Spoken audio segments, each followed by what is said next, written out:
International monetary fund के साथ programme चलाने के नतीजे में एक बज़ाहिर जो डाउनवर्ड ट्रेंड था इकॉनमी का, उसके अंदर थोड़ा सा ठहराव आया है। लेकिन क्या ये काफ़ी है पाकिस्तान में ग्रोथ की रिवाइवल के लिए, या जॉब अपॉर्चुनिटीज़ के लिए, या गुर्बत को कम करने के लिए, नई सनतकारी के लिए और ज़्यादा इकनॉमिक अपॉर्चुनिटीज़ लोगों को देने के लिए? तो इसका जवाब नफ़ी में है। बहुत सारी फ़ॉरेन जो इंटरनेशनल मल्टी नेशनल कंपनीज़ हैं वो पाकिस्तान छोड़कर पाकिस्तान से बाहर जा रही हैं। मुख्तलिफ फैक्टर्स हैं। बाज़ कंपनीज़ अपना बिज़नेस प्लान जो है उसको रैशनलाइज़ कर रही हैं। बाज़ों के पाकिस्तान के अंदर जो रेगुलेशंस हैं और इकनॉमिक एनवायरनमेंट है ओवरऑल, उसके साथ उनके इश्यूज़ हैं।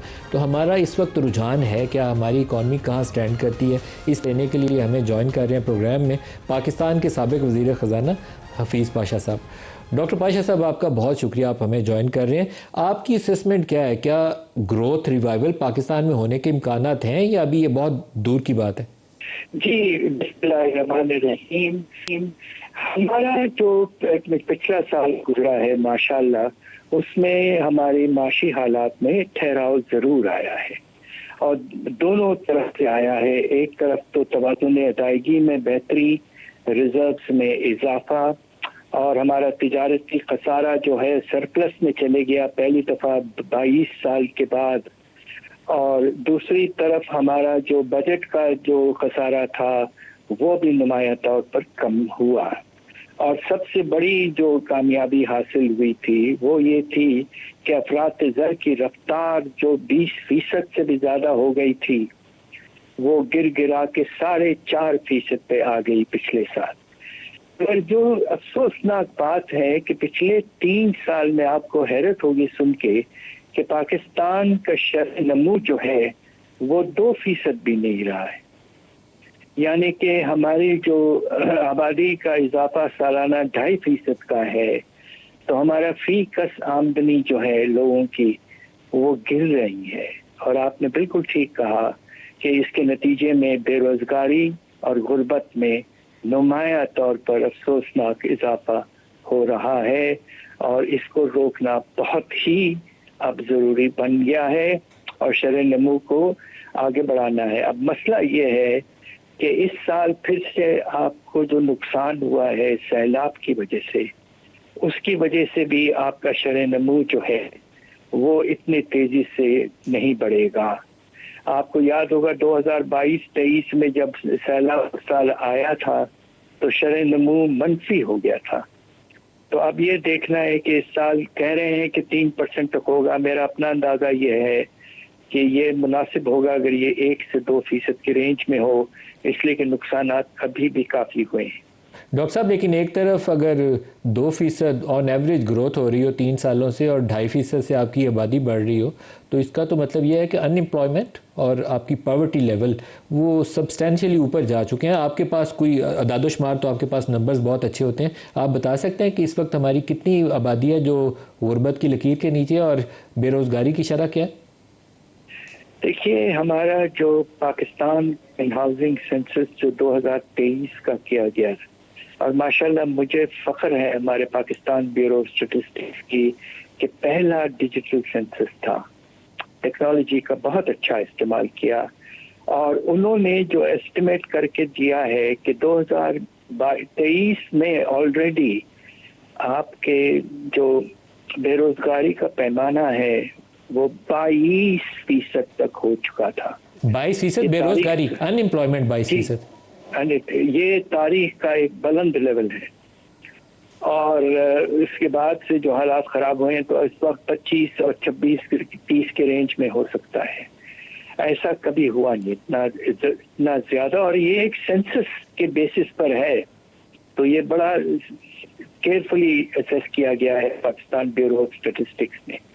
दूसरी तरफ आप उस पे आ जाएं गुर्बत पे, तो वर्ल्ड बैंक का एस्टिमेट ये है कि 45% लोग हमारे पाकिस्तान के गुर्बत के लकीर के नीचे जा चुके हैं। और मेरा अपना अंदाजा, हमने इस पर रिसर्च की है, मेरे एक स्टूडेंट ने PhD भी किया है, उसमें हमारा एस्टिमेट थोड़ा ज्यादा है, 47 के करीब है।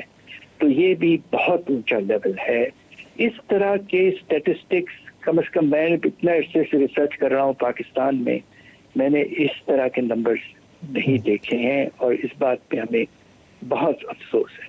डॉक्टर साहब, हमने जब नई इकॉनमी के ऊपर रिपोर्टिंग करनी शुरू की थी नए तो उस वक्त आप लोगों से हम एक सबक सुनते थे कि जो इकनॉमिक ग्रोथ में लोगों की फलाह मुज़मिर ना हो, कि जिसके नतीजे में लोगों की ज़िंदगियों में बेहतरी ना आए, तो ऐसी ग्रोथ जो है वो मीनिंगलेस हो जाती है। तो यहाँ तो ग्रोथ भी नहीं है और लोगों की फलाह भी नहीं हो रही, तो ये क्या सूरत हाल बनेगी? जी, ये तो परेशान कोने, आपने बिल्कुल ठीक कहा। हम तो पहले जब 5% तक हम हासिल कर लेते थे शर नमू, तो उस वक्त हमें फोकस ये होता था कि अदम मसावात का पैमाना ना सेक्रीफाइस हो जाए, और जो निचले तबके हैं, लोअर 20% 40% हमारे पॉपुलेशन का, उनको भी मुनासिब इजाफा हो अपनी आमदनी और क्वालिटी ऑफ लाइफ में। अब तो मसला ये है कि ग्रोथ ही नहीं है, तो क्या करें, समझ में नहीं आ रहा है। कितने पिछले कुछ सालों से 19-20 कोविड के बाद से 2 साल कुछ बेहतर है, उसके बाद में फिर से हालात खराब। और सबसे नई बात और अफसोसनाक बात जो है कि हमारा जो शोबा जो बहुत ही तेज रफ्तार होता था और तारीख में सबसे तेज रफ्तारी दिखाई उसने, वो था हमारा सनती शोबा। अब ये सनती शोबा में इजाफा ही नहीं है। आमतौर पे कभी कभी ये मनफी भी हो जाता है। तो जब आपका जो शोबा सबसे डायनामिक हिस्टोरिकली रहा है उसमें ही ग्रोथ खत्म हो गई है, तो फिर कैसे इजाफा होगा जीडीपी में? डॉक्टर साहब, पाकिस्तान से पिछले चंद सालों से जो पढ़े लिखे नौजवान हैं उनकी पाकिस्तान से जाने की रफ्तार में भी काफ़ी तेज़ी आई है। यहाँ पे जॉब अपॉर्चुनिटीज़ नहीं है, तो उसका नतीजा ये है कि आपकी रिमिटेंसेस काफ़ी ऊपर चली गई हैं। 38-39 बिलियन डॉलर्स को आप टच कर लेंगे, शायद 40 बिलियन डॉलर्स भी साल हो जाए। ये एक मेजर फैक्टर है जिसने आपके करंट अकाउंट को बेहतर रखा हुआ है, लेकिन is it a good trend? Long term basis के ऊपर ब्रेन ट्रेंड ठीक है? देखिए, इसमें इजाफा नहीं हुआ है नेसेसरीली रेमिटेंसेस में। हुआ ये कि जो हुंडी वगैरह के ट्रांजैक्शंस थे वो स्टेट बैंक ने उनको कंट्रोल कर लिया और फॉरेन एक्सचेंज कंपनीज को इंसेंटिव देकर पैसा हम रेमिटेंसेस में सेंट्रल बैंक में ले आए।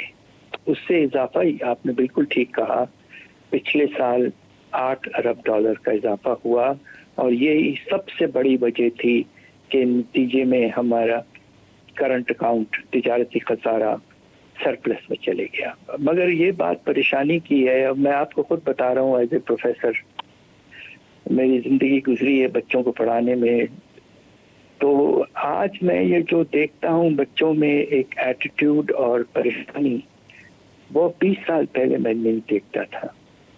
और इस बात का मुझे बहुत अफसोस है। हमारे मुल्क में बेपनाह टैलेंट है, उनको अगर मौका मिले, एक माहौल मिले, इनकरेजमेंट मिले, मेरिट बेस्ड निज़ाम हो, तो हमारे बच्चे माशाल्लाह बहुत काबिल हैं और दुनिया भर में जाके उन्होंने साबित कर लिया है।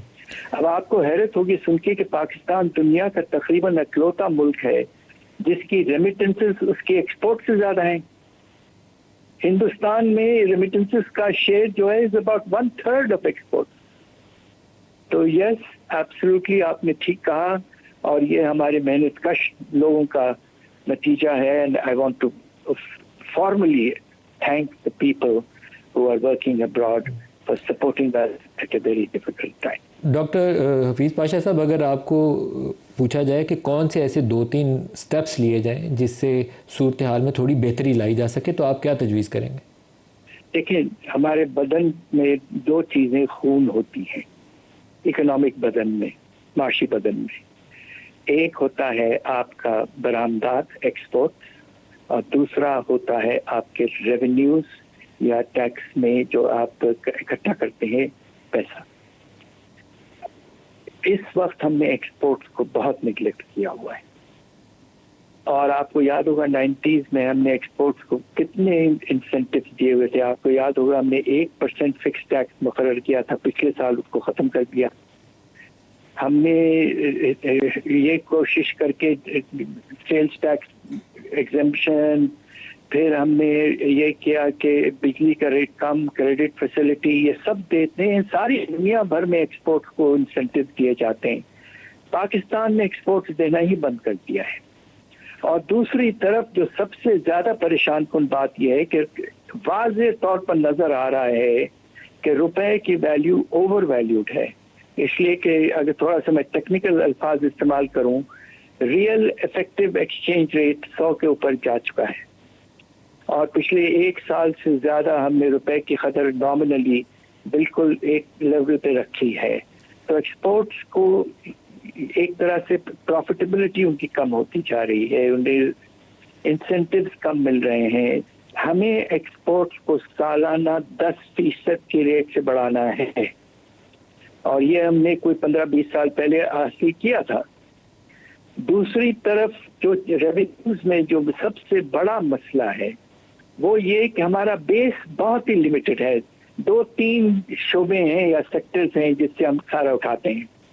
ایک اپنا کارپوریٹ سیکٹر، اور دوسرا ہمارا سیلری کلاس، اور 2-3 اور چھوٹے سیکٹرز.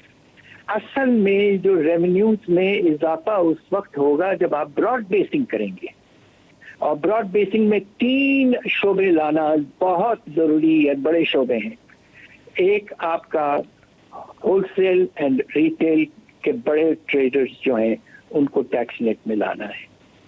دوسرا آپ کی پراپرٹی بے تحاشا بوم ہے اس وقت، اور ریونیو نہ ہونے کے برابر ہیں. آفیشلی 6 ٹیکسز ہیں پروونشل اور فیڈرل گورنمنٹ کمبائن کے، اور مشکل سے ہم 300-400 ارب حاصل کرتے ہیں. اور آخری جو سیکٹر ہے ایگریکلچر کا، جس میں لا تو لے آئے ہیں آپ، بٹ کلیکشن نہ ہونے کے برابر ہے. Unless we broad base the tax regime and use the revenues for development, especially for infrastructure, and we focus on providing incentives to our exports, we will not be able to move ahead. اور ہمارے بدن میں خون کی کمی رہے گی اور ہم پریشان رہیں گے. اور خدا نخواستہ اب آپ مجھے بتائیے کہ کیا بے روزگاری کا پیمانہ 22% کے اوپر جائے؟ انفارچونیٹ، بہت ہی افسوسناک. ڈاکٹر حفیظ پاشا صاحب، سابق وزیر خزانہ، بہت شکریہ، آپ ہمارے ساتھ رہے. ڈاکٹر حفیظ پاشا کی گفتگو آپ نے سن لی. جو کچھ پریشانی والے 2-3 فیکٹرز ہیں جس میں ان امپلائمنٹ کا ریٹ ہے جس کو وہ کہہ رہے ہیں 22 سے 25% ہو سکتا ہے، اور اسی طریقے سے پاورٹی ریٹ جس کے اوپر ان کا خیال یہ ہے کہ 45% پلس ہے، 47% تک ہو سکتی ہے. اکنامک گروتھ ایک فنڈامنٹل فگر ہے جس کے بغیر آپ کے یہ دونوں ایشوز ایڈریس نہیں ہو سکتے. لیکن پاکستان کو اس وقت بہت سارے سیکورٹی چیلنجز کا بھی سامنا ہے.